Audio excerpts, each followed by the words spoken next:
আপনাদের স্বাগত জানাই। আমি আমার কথা শুনবার জন্য 2024-এর অগস্টের গণঅভ্যুত্থানের 1 বছর পেরিয়ে এসছে।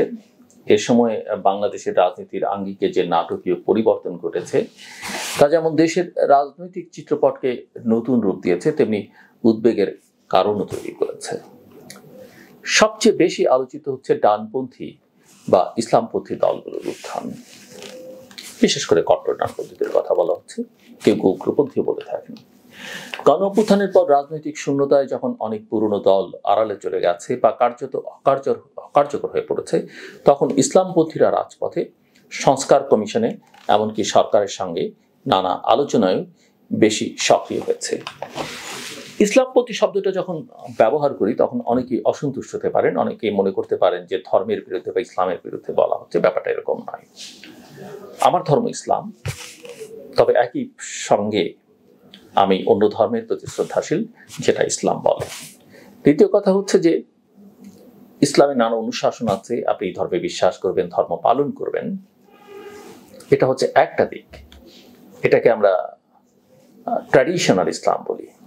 কিন্তু পলিটিক্যাল ইসলাম আবার ডিফারেন্ট বিষয়। অর্থাৎ আপনি ধর্মটাকে আপনার রাজনৈতিক স্বার্থে যখন ব্যবহার করেন, আমি সেই ইসলামপন্থীদের কথা বলছি। সো যেটা বলছিলাম যে এই উত্থান কতটা স্থায়ী হবে, তা কতদূর বিস্তৃত হবে, তা নিয়ে এখন নানা প্রশ্ন ঘুরপাক খাচ্ছে নানা মহলে। এই সময় বিএনপি মহাসচিব মির্জা ফখরুল ইসলাম আলমগীরের বক্তব্যে বিশেষ আলোচনার জন্ম দিয়েছে। তিনি বলেছেন যে তিনি দক্ষিণপন্থীদের উত্থান দেখছেন এবং এতে তিনি উদ্বিগ্ন। তার বক্তব্যকে কেন্দ্র করে ইসলামপন্থী দলগুলো পাল্টা প্রতিক্রিয়া জানিয়েছে।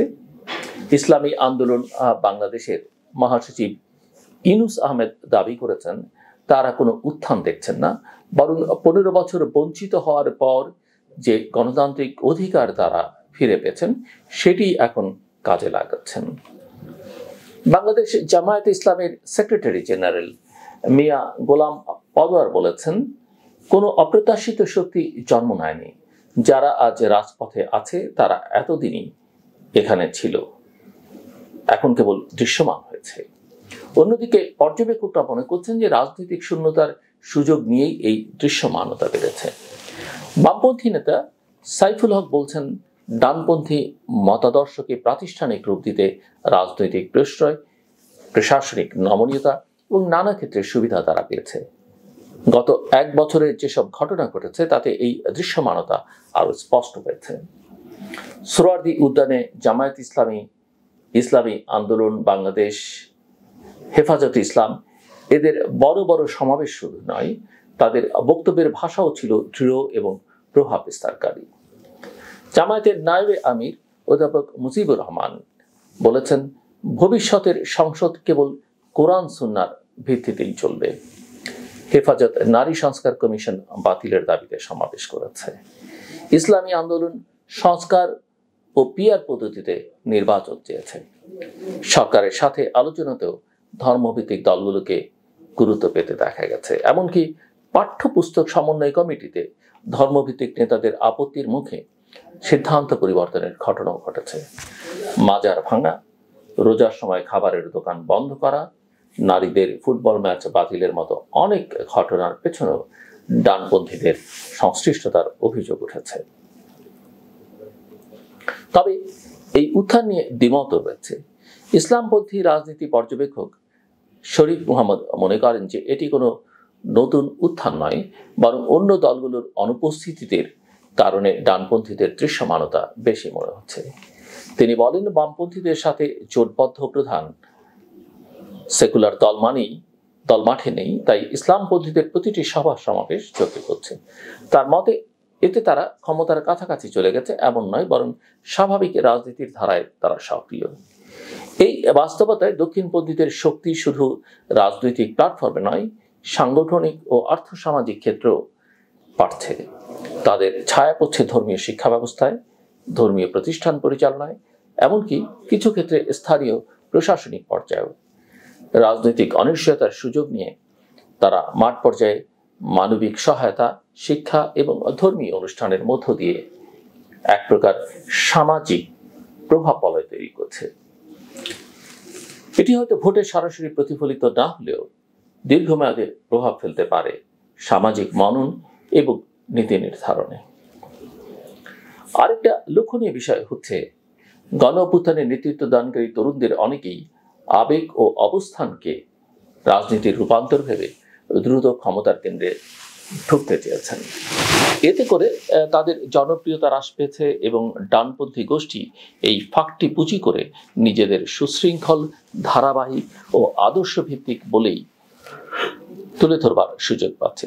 বলা যেতে পারে ওই অভ্যুত্থানের ছাত্র শক্তি বা তরুণ শক্তিকে বা বৈষম্য বিরোধী ছাত্র আন্দোলন বা পরবর্তীতে এনসিপিকে বেসিক্যালি এরা ব্যবহার করেছে নিজেদের স্বার্থ সিদ্ধির উদ্দেশ্যে। এই যে মনস্তাত্ত্বিক ব্যাখ্যা, এটাও রাজনীতির ভবিষ্যৎ পথে বড় ভূমিকা রাখবে। এই প্রেক্ষাপটে প্রশ্ন উঠছে, দক্ষিণপন্থীরা কি আবার কিংমেকার হয়ে উঠছে? বাংলাদেশের রাজনৈতিক ইতিহাসে এই শক্তির উত্থান নতুন নয়। 1979 সালে ধর্মভিত্তিক দলগুলোর রাজনৈতিক পুনর্জন্ম রাজনীতিতে নতুন মেরুকরণ সৃষ্টি করেছিল, কিন্তু বর্তমানে প্রেক্ষাপট ভিন্ন। একদিকে মূলধারার অনেক দল আড়ালে, অন্যদিকে গণ অভ্যুত্থানের পর থেকে অন্তর্বর্তী সরকারের ব্যর্থতা, সংস্কার নিয়ে বিভ্রান্তি এবং আইন শৃঙ্খলার অবনতির কারণে মানুষের মধ্যে এক ধরনের অনিশ্চয়তা তৈরি হয়েছে। প্রধান উপদেষ্টার নেতৃত্বের দুর্বলতা, ছাত্র নেতৃত্বের অকাল রাজনৈতিক উচ্চাকাঙ্ক্ষা, এনসিপির চাঁদাবাজির অভিযোগ এবং প্রশাসনের অসহযোগিতা মিলিয়ে একটা অচল অবস্থার সৃষ্টি হয়েছে। এর সুযোগ নিচ্ছে সুযোগ সন্ধানী গোষ্ঠী এবং ডানপন্থীরা। আন্তর্জাতিক প্রেক্ষাপটও এই উত্থানকে ঘিরে প্রশ্নের জন্ম দিয়েছে। দক্ষিণ এশিয়ার দেশগুলোতে ধর্মীয় রক্ষণশীলতার পুনরুত্থান কোনো বিচ্ছিন্ন ঘটনা নয়। ভারত, পাকিস্তান, আফগানিস্তানেও একই প্রবণতা লক্ষ্য করা যাচ্ছে। অনেক বিশ্লেষক মনে করেন যে পশ্চিমা কিছু শক্তি স্থিতিশীলতার নামে মডারেট ইসলামিস্ট দলগুলোর সাথে ঘনিষ্ঠতা বজায় রাখছে। আন্তর্জাতিক অনুদান, এনজিও কাঠামো এবং কূটনৈতিক পৃষ্ঠপোষকতা মাঝে মাঝে এমন পক্ষপাতের ইঙ্গিত দেয়। ডক্টর মোহাম্মদ ইউনূসের প্রতি কিছু দক্ষিণপন্থী গোষ্ঠীর সহানুভূতি এবং আন্তর্জাতিক মহলের সমর্থনও অনেক প্রশ্নের জন্ম দিচ্ছে। আবার সরকারের ভেতরের দ্বিধা ও নমনীয়তাও জনমনে বিভ্রান্তি তৈরি করছে। তদুপরি আন্তর্জাতিক পরিমণ্ডলে বাংলাদেশের যে স্থিরতা দরকার তা নিশ্চিত করতে গিয়ে অনেক সময় পশ্চিমা শক্তিগুলো স্থানীয় ইসলামপন্থী দলগুলোর সঙ্গে ওয়ার্কিং রিলেশনশিপ বজায় রাখে। এতে করে বাংলাদেশের অভ্যন্তরীণ ভারসাম্য রাজনীতির বাইরে থেকেও প্রভাবিত হচ্ছে। এটি রোধ করতে হলে কেবল রাজনৈতিক দল নয়, কূটনৈতিক মহলেও স্পষ্ট বার্তা ও নীতিগত দৃঢ়তা দেখাতে হবে অন্তর্বর্তী সরকারকে। এখন সামনে জাতীয় নির্বাচন যদি নিরপেক্ষ সুষ্ঠু হয় এবং জনগণের জীবনমান, উন্নয়ন, গণতান্ত্রিক স্বচ্ছতা ও ধর্মনিরপেক্ষতার অঙ্গীকারে প্রধান রাজনৈতিক শক্তিগুলো অটল থাকে, তাহলে দক্ষিণপন্থীদের এই উত্থান দীর্ঘমেয়াদে রাষ্ট্র কাঠামোতে গভীর প্রভাব ফেলতে পারবে না। কিন্তু নির্বাচন যদি বিলম্বিত হয়, যদি রাজনৈতিক দলগুলো আস্থা হারায়, তাহলে এই কাফেলা আরো দীর্ঘ হবে। তখন তারা কেবল নির্বাচনের কিংমেকার নয়, নীতি নির্ধারণী পর্যায়েও প্রভাব বিস্তার করতে পারে। জনগণের আবেগ ও ধর্মীয় সংবেদনশীলতা দক্ষিণপন্থীরা দক্ষতার সাথে ব্যবহার করতে জানে। এর প্রতিরোধ করতে হলে শিক্ষিত ও তরুণ জনগোষ্ঠীকে গণতান্ত্রিক ধারায় আরো সক্রিয় হতে হবে। মূলধারার রাজনৈতিক দলগুলোর দায়িত্ব হলো জনগণের আস্থা ফিরিয়ে আনা, সংস্কার বাস্তবায়ন করা এবং ভোটের মাধ্যমে একটি স্থিতিশীল ও অন্তর্ভুক্তিমূলক সরকার প্রতিষ্ঠা করা। না হলে আমরা আবারও সেই চক্রে ঢুকে পড়তে পারি যেখানে ধর্ম দিয়ে রাষ্ট্র চালিত হবে। এই প্রশ্নের উত্তর দিতে হবে ভোটার এবং জনগণকেই, কারণ বাংলাদেশের ভবিষ্যৎ এখন তাদের হাতেই। আমার কথা শুনবার জন্য অসংখ্য ধন্যবাদ। আপনাদের সবার জন্য শুভকামনা।